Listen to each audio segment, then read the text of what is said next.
नमस्कार मित्रों, आपने देखा कि माननीय प्रधानमंत्री जी ने अपने भाषण में कहा कि यह भारत भगवान बुद्ध की धरती है, तो साथ ही साथ यह गुरु गोविंद सिंह जी की भी धरती है। ऐसा कहकर उन्होंने क्या कहने का प्रयास किया?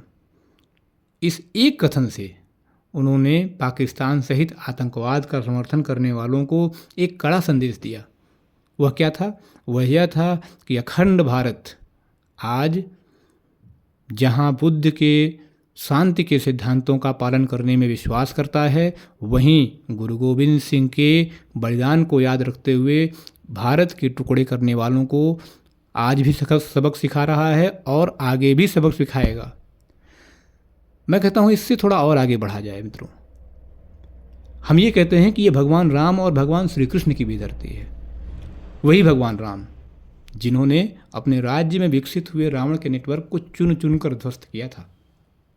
आपको अगर याद हो, ना याद हो तो एक बार रामायण जरूर पढ़िएगा।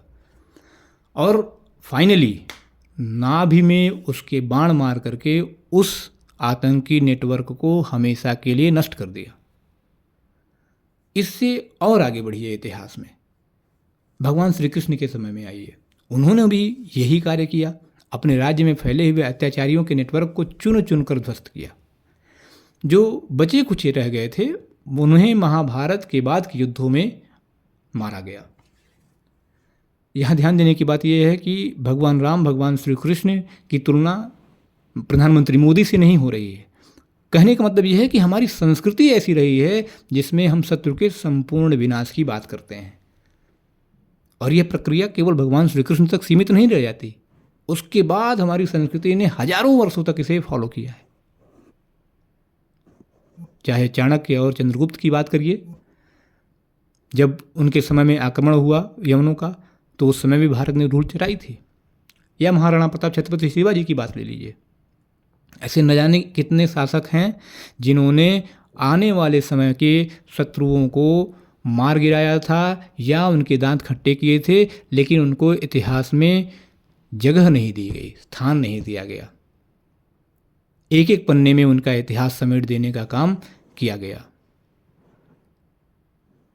इतनी अच्छी रिच संस्कृति होने के बाद भी दुखद सबसे बात यह रही कि आज वही भारत अपने राष्ट्र अपनी संस्कृति को छोड़कर पश्चिम के नकल में व्यस्त रहने के कारण भारत को आतंकवाद से मुक्त नहीं करा पाया, और जम्मू कश्मीर जैसे हमारे जीवन में घाव बन के रिश्ता रहा।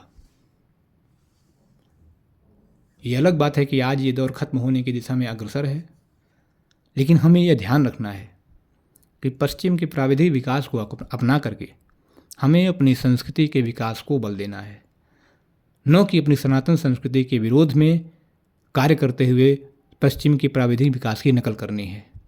जैसा कि भी कल कोलकाता में कुछ तथाकथित बुद्धिजीवियों ने भारत के पाकिस्तान पर प्रतिकार की कार्रवाई के विरोध में प्रदर्शन किया था।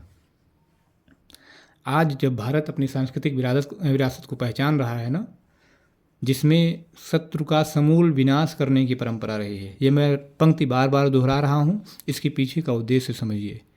भारत कभी भी अपने शत्रु को छोड़ने का कार्य नहीं करता रहा है। समूल विनाश की बात भारत करता रहा है और किया भी है। बीच में कुछ ऐसी परिस्थितियां बनती गईं जिसमें भारत ने अपने इस उद्देश्य का परित्याग किया और परिणामतः गुलाम भी हुआ। दास्तां इतनी लंबी चली कि बहुत कुछ भारत का छूट गया, लेकिन बहुत कुछ परिवर्तन भी हुआ। आपने ध्यान दिया होगा कि यही भारत अपने आत्मसम्मान से समझौता करता फिरता रहता था। एक समय में विश्व को दुहाई देता फिरता था कि पाकिस्तान ने हमारे ऊपर हमला कर दिया है, देखिए आप लोग कुछ बोलिए, और विश्व समुदाय चुपचाप देखता रहता था। आज वही भारत, उस भारत के विदेश मंत्री जी ने जब यूरोप से पूरे विश्व को संदेश दिया कि यदि विश्व भारत की समस्या को विश्व की समस्या नहीं मानता, तो विश्व को अब अपना ये गणित बदलना होगा। भारत बदल रहा है। मित्रों, आपको याद हो तो इतिहास के कोई भी पन्ने उठाकर देखिए, जब जब हमने अपने ऐतिहासिक विरासत, संस्कृति और सनातन और शाश्वत जीवन मूल्यों की ओर कदम बढ़ाया है ना, तब तब भारत का सर गर्व से ऊंचा हुआ है। आज भी वही समय लौट रहा है। इस समय का साक्षी बनिए, अपना योगदान भारत के विकास में दीजिए। भारत आपको विश्व में प्रत्येक स्थान पर गर्व का अनुभव कराएगा, ऐसा मेरा मानना है। गत एक दशक में ठीक उसी प्रकार जैसे भारत ने रक्षा के क्षेत्र में आत्मनिर्भरता प्राप्त करने के बाद 7 मई के प्रतिकार में भारत का सिर गर्व से ऊंचा कर दिया। इसी तरह से अन्य क्षेत्रों में भी भारत निरंतर उन्नति कर रहा है और आगे करेगा। यहाँ आवश्यकता इस बात की है कि हम पश्चिम के तकनीकी विकास को अपना करके अपने जीवन में आगे बढ़ते हुए समाज के उत्थान में, राष्ट्र के उत्थान में आगे बढ़ें और अपने भारत के विकास में अपना योगदान करें। सभी को नमस्कार। फिर अगली वीडियो में मुलाकात होगी।